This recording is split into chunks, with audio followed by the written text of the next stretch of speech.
Warning: the following fanfic reading contains suicide, alcoholism, and drug use. Viewers' discretion is advised. The Flames of My Addiction, written by Silver Melodies. The sun was only an hour from rising. The land would soon be bathed in the warm and comforting embrace the light brought with it. The ponies of Ponyville were all tucked away in their beds, sleeping softly. Soon they would all wake from their dreams to enjoy the new day. They would all continue with their lives, and they would all live on with joy in their hearts and laughter in their bellies. But not for one mare. Not for this one who stood alone in the wee hours before the dawn. She stood alone because she was always alone. She never had anywhere to go anyway. The way she saw it, she was doing every pony a favor. She would rid them of herself. She would get out of their way. She would be gone, to never hurt or get in the way of anyone again. They would all be happy. She took a deep breath, standing at the base of the tree. This tree, the same one she had once spent so many years of her life under, both in her childhood and adulthood. This tree had given her so many fond memories, and now it would mark her last. She took a deep, shaky breath as she pulled the rope out of her sack. She eyed the rope, taking in each fiber. Something that would soon end her last memory. All the better, of course. This way it was easy and she couldn't back out. Her head still swam with the many thoughts that filled her mind.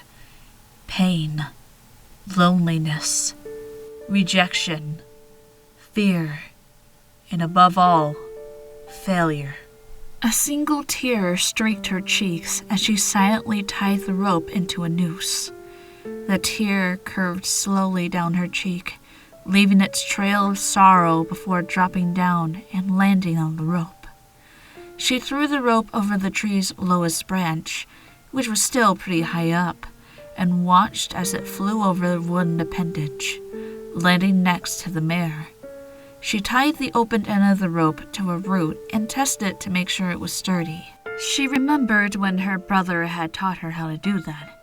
Tie that kind of knot so she could climb down the small cliffs and make a rope ladder up into the trees.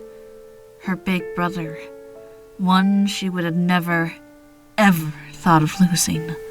Some pony she had assumed would always be there for her.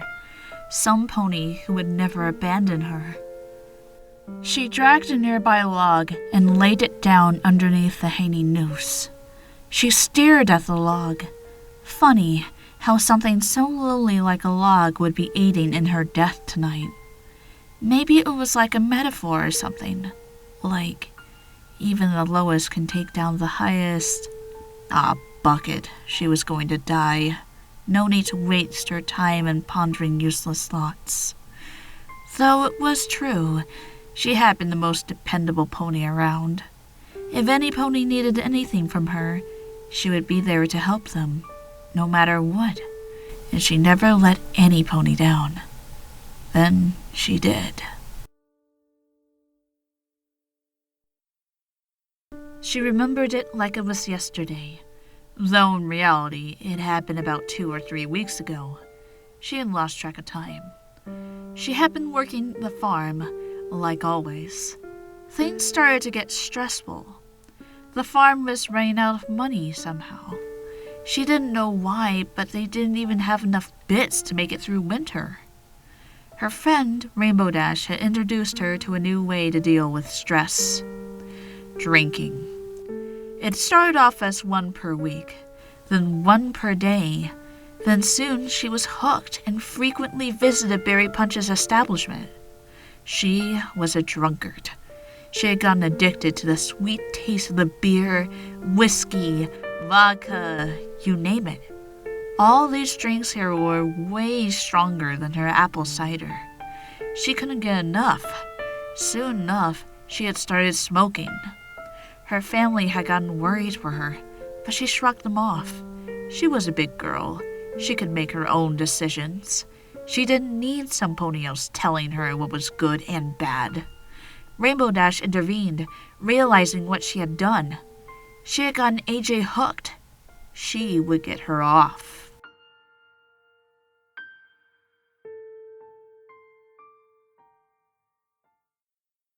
Applejack! This has to stop! Rainbow Dash stood with her friend in her barn as the farm pony tossed hay bales into the loft. Her muscles rippled with strength matched by only a few. She tossed those hay bales right up without even stopping to think or aim. You've been drinking too much, and now you're smoking! This isn't good for you! Applejack turned to her friend, eyes sagging and words slightly slurred. So, you're gonna join them, eh? Rainbow Dash stepped forward, eyes full of care. AJ, we all care about you. This isn't healthy. Please, you have to stop. Applejack stepped back, indignant. No, I can do what I want to do. You ain't gonna stop me. No way, no how! The farm pony turned and stormed out of the barn, despite Rainbow's desperate pleas. AJ! AJ, please come back! I just want to help! But AJ wouldn't hear it. If only she hadn't been such a fool. If only she had listened. She could have prevented all this from happening. Then came one fateful day. Big Mac had gone away for the night for some well-earned respite with his few buddies. Applejack had been tasked with watching Apple Bloom and Granny Smith, though they were both asleep now. She just had to make sure they both stayed safe tonight. She had done this a million times before. She could do it again. She sat in the living room for what seemed like hours. She was getting bored, and since she couldn't have her daily dose of vodka at Barry Punch's place, she had brought some with her. She went into the kitchen, retrieved her hidden stash, and plopped back down on the couch. She took a swig and gulped it down. She loved the burning feeling she got when drinking alcohol. The warm feeling. It helped ease her mind. She lost herself in her drinking, and soon enough smoking as well. She lit up her cigar and blew a ring of smoke out of her snout. A few more drinks, and she was out cold.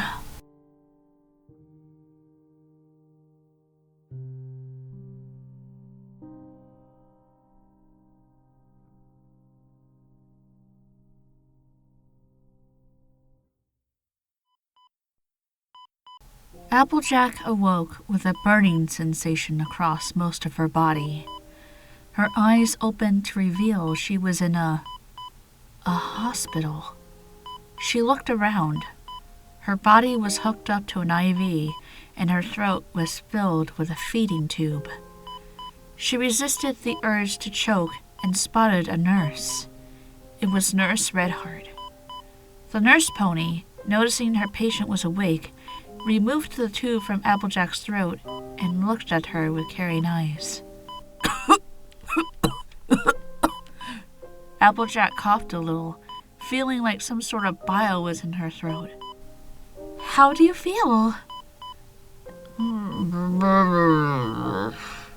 Applejack mumbled some words, but they didn't form anything coherent. She tried again, this time managing the words. I feel like shit. The nurse smiled. Mm-hmm. You were in a terrible accident. I was? Yes, I'll tell you later, but for now, you must rest. Applejack looked at her own body. What she could see, her legs and chest, were all burned, red, black, burnt, and mangled.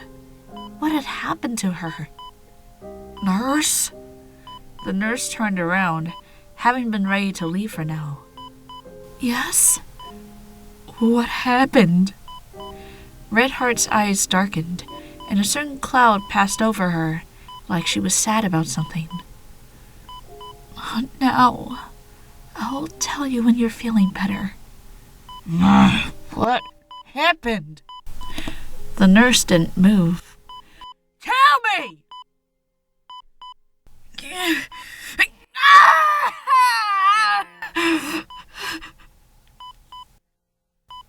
Applejack attempted to sit up, but the pain from her burns caused her to fall back in pain and agony. She felt tears slip down her cheeks as the pain washed through her. She managed to whimper out, "Please." Redheart looked down to the ground, then back up to Applejack, with tears in her eyes. Applejack was still crying from the pain as she spoke again.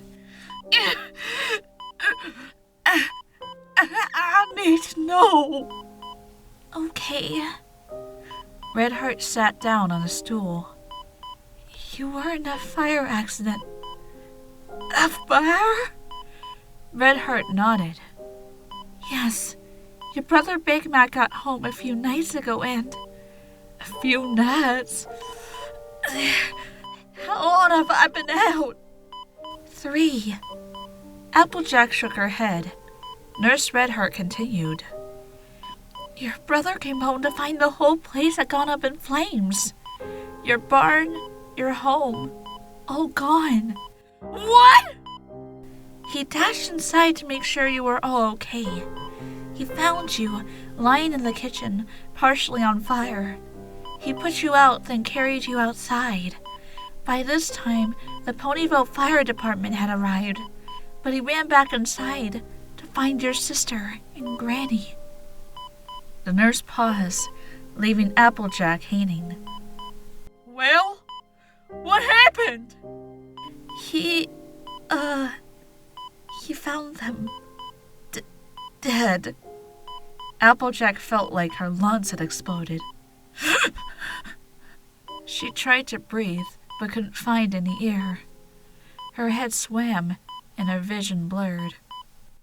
Dead? She shook her head. No, you can't be serious. He found them, both crushed and burned. I'm so sorry. But... She struggled for words. There was no way this could be true. They couldn't be dead. You lie. Applejack? Applejack lunged up again, ignoring the pain in her body. You lie! She slumped back down, crying from the pain of her own wounds, both flesh and heart. She had lost her family. I'm sorry. She cried. This was all a lie. This was not real. It couldn't be. It just couldn't be. No. She melted into the bed, lost in her own sorrows. She managed to breathe again and let her shallow gasps fill her aching lungs. She tried to calm down, but she just couldn't. This was true. The nurse wouldn't lie. Applejack sniffed back the tears. How did the fire start? Officials say it started from a match. A match? Yes, they found it, along with a whole pack of matches, a cigar, and a burned-out bottle of vodka. Applejack's heart sank below rock bottom. It crashed, burned, and shriveled away, then was lost into nothingness. So, her own smoking? She had caused the fire? No, there was no way that was possible. She hadn't been the cause of her family's death. I caused the fire. Applejack. No. She had a look of grimness on her face. No. I did. It was me. Applejack, you... Go away. Red Heart got up. Are you sure Go away! Go away! The nurse left the room, but the cries of English the farm pony could be heard echoing through the halls of the hospital until they were silenced by exhaustion.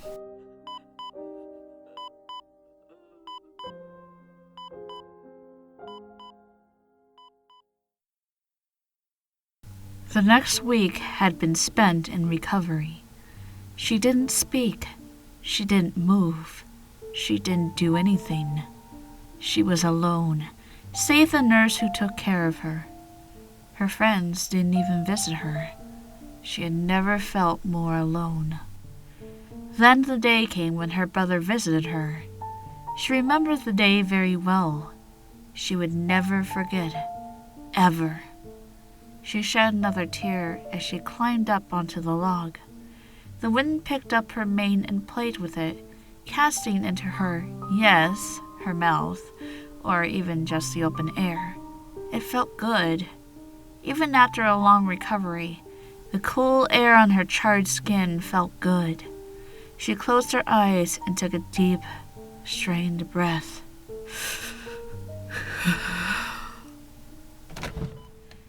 The door to the hospital room opened up, with a soft squeak and the sound of heavy hoofsteps. Applejack looked over from her resting position to see her brother, Big Mac.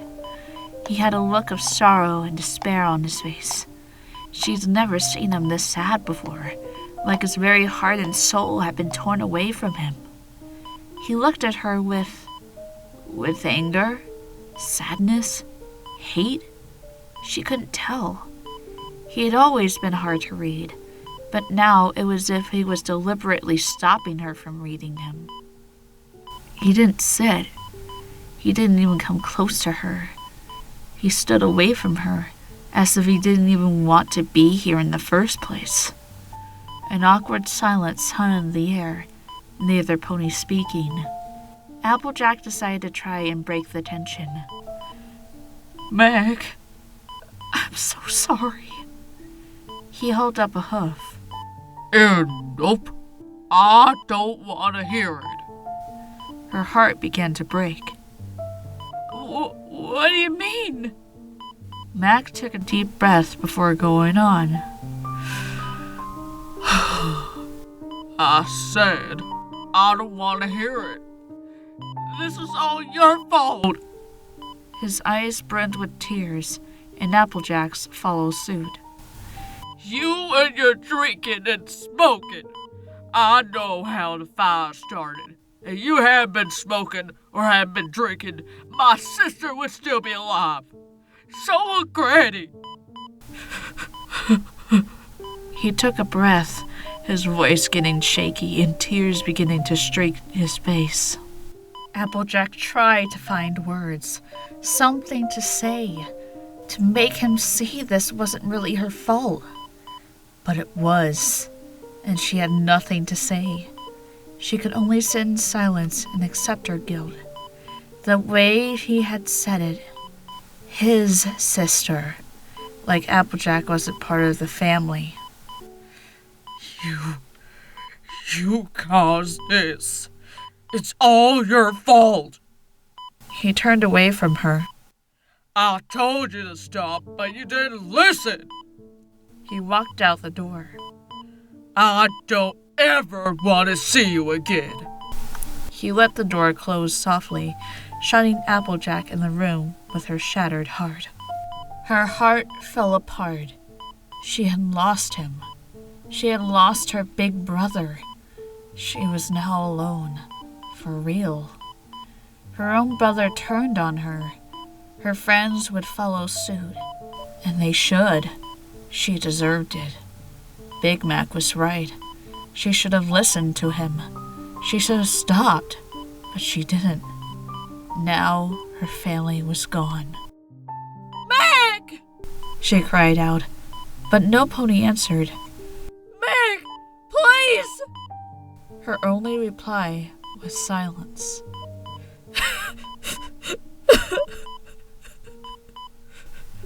Applejack cried, but no pony came to help her, and no pony ever saw the silent tears of the red stallion as he left his sister forever.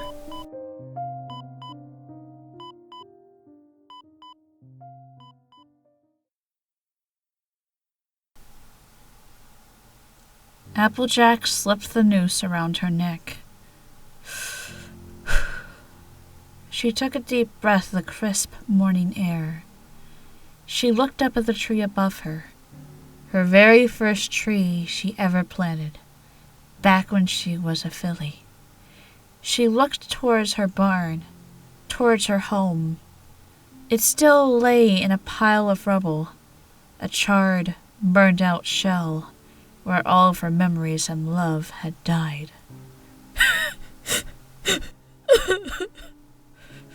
She cried. She let her tears fall. She didn't even bother to hold them in. She was alone now, and she deserved to die. So she was going to die. Her tears stained the log in the dirt below. They sunk into the earth, never to be seen by any pony. No pony would know her sorrow. No pony would know of her complete and agonizing despair. She sniffed back any more tears. This was it. She looked once to the horizon, to see the rising sun. She saw the light it gave off, and the warmth it brought. For a second, she had hope. She had a small spark of hope that maybe this would all turn out okay. But then, the thought of her brother leaving her, her own problems causing her family's death, and her loneliness all crushed that hope. No pony would want to be around her. She had failed. She had failed so badly, and no pony cared. She should have had a friend, a brother, some pony to lean on, but it just wasn't so. She broke down again, tears falling and causing her vision to blur to the point where she couldn't see anything. She waited no longer. With one swift kick from her strong forelegs, she knocked the log out from beneath her. Her neck was pulled tight as the rope closed in on her, strangling the life out of her. Amidst the tears, her body fought involuntarily, but she had given up. She accepted her fate.